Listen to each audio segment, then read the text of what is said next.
Kyiv पर कब्जे के लिए आर पार की जंग लड़ रहा है, ये यूक्रेन की तरफ से बताया गया है।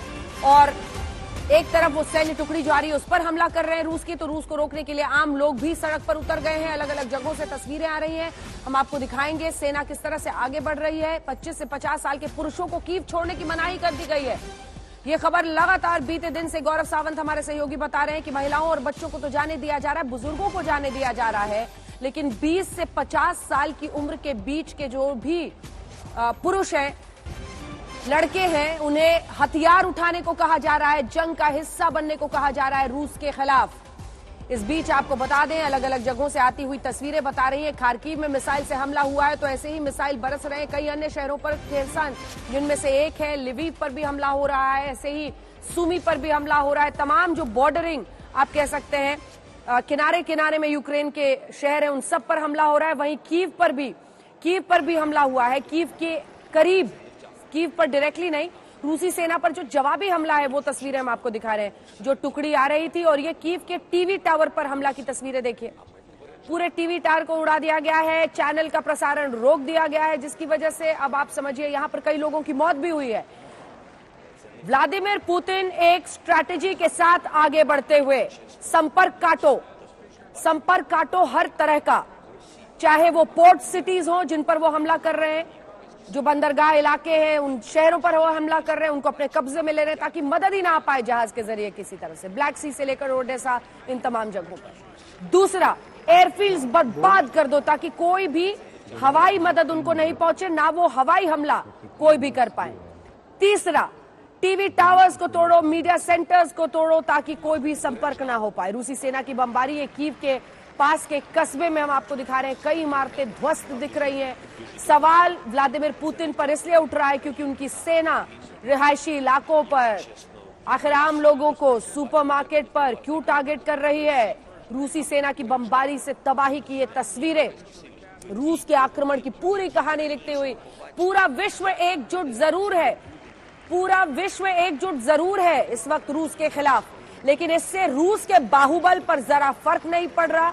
यूक्रेन लेकिन हौसले के साथ लड़ता हुआ दिखाई दे रहा है, और मदद वहां पहुंचे इसके लिए सेफ कॉरिडोर की बात भी हो रही है। जल्दी से अभिषेक माध्यमान जी से एक रिएक्शन लेते हैं, उसके बाद से मैं फौरन सर आपके पास आऊंगी। अभिषेक माध्यमान जी, जो हम पुतिन की स्ट्रैटेजी पर बात कर रहे थे, एयरफील्ड्स को तबाह कर दिया, जो कम्युनिकेशन सेंटर्स है, टीवी टावर्स है, उन पर वो हमले कर रहे हैं, पोर्ट सिटीज पर कब्जा कर लिया है, वो एक स्ट्रैटेजी के तहत चल रहे हैं। कीव को लेकर आपको क्या समझ में आ रहा है, वो क्या करना चाह रहे हैं कीव के कब्जे के लिए? देखिए, हमें इस चीज को थोड़ा गहराई से समझना होगा। अभी जैसा जनरल मेस्टन ने मुझसे पहले अपना ओपिनियन व्यक्त किया और बताया कि 3 मेजर प्लेयर्स हैं जेलेंस्की साहब, जो खुद यूक्रेन के प्रेसिडेंट हैं, राष्ट्रपति Putin and US president Biden साहब, और उनके साथ में यूरोपियन यूनियन एंड नाटो। ठीक है, इनका जो बाइडेन साहब हैं, मैं थोड़ा सा एक डिफरेंट ओपिनियन अपना रखता हूं, अपना एनालिसिस। जो बाइडेन साहब है वो किसी और चीज में बिजी नहीं है, वो इंफॉर्मेशन वॉरफेयर में बिजी हैं, परसेप्शन मैनेजमेंट कर रहे हैं, प्लस उसके साथ में ओपिनियन बिल्डिंग कर रहे हैं। हमें ये मानना पड़ेगा, हम चाहें या ना चाहें, कि मीडिया का most of the part, whether social media हो या एक्टिव मीडिया हो, ये mostly controlled by western nations है, और उसी के माध्यम से इसको इस तरह से स्प्रेड किया जा रहा है। ये समझिए कि वर्ल्ड ओपिनियन या जो जनरल ओपिनियन जनता का या लोगों का अक्रॉस द वर्ल्ड होता है, is majorly based on media reports. किस तरह की खबरें उनके सामने आती हैं, किस तरह के चित्र या वीडियो उनको देखने को मिलते हैं। हम अगर बेसिक प्रॉब्लम पे वापस जाएं, तो जिस वक्त राष्ट्रपति जेलेंस्की की 3-4 दिन पहले जब ये नौबत आई थी को उनको नाटो के सप्लाई किए वो हथियार अपने सिविलियंस को देने पड़ रहे थे, तो वो एक बड़ा ही डिसाइसिव मोड़ था इस बैटल में। वो ये दिखाता था कि यूक्रेनियन सेनाओं के बस की बात अब वो नहीं रह गई कि वो रूसी सेनाओं का सामना कर सके। और दूसरी बात, हम जनरल बातें तो कर सकते हैं, लेकिन स्पेसिफिक्स में जाएंगे तो रूल्स ऑफ एंगेजमेंट ये कहते हैं कि अगर आपने किसी को हथियार हाथ में दे दिया है, चाहे वो सिविलियन ही क्यों ना हो, तो सामने वाली जो एनिमी सेना होगी उसको आप सामने दुश्मन सेना की तरह ही ट्रीट करेगी।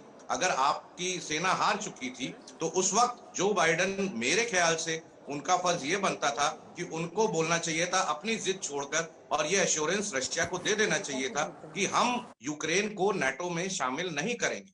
हमें ये देखना होगा कि अमेरिका, जहां पर रशिया, यूक्रेन तो रशिया का पड़ोसी देश है जो उसके साथ बॉर्डर शेयर करता है, तो नेचुरली रशिया के सिक्योरिटी इंटरेस्ट इसमें इन्वॉल्व होने ही है, ये लाजमी है।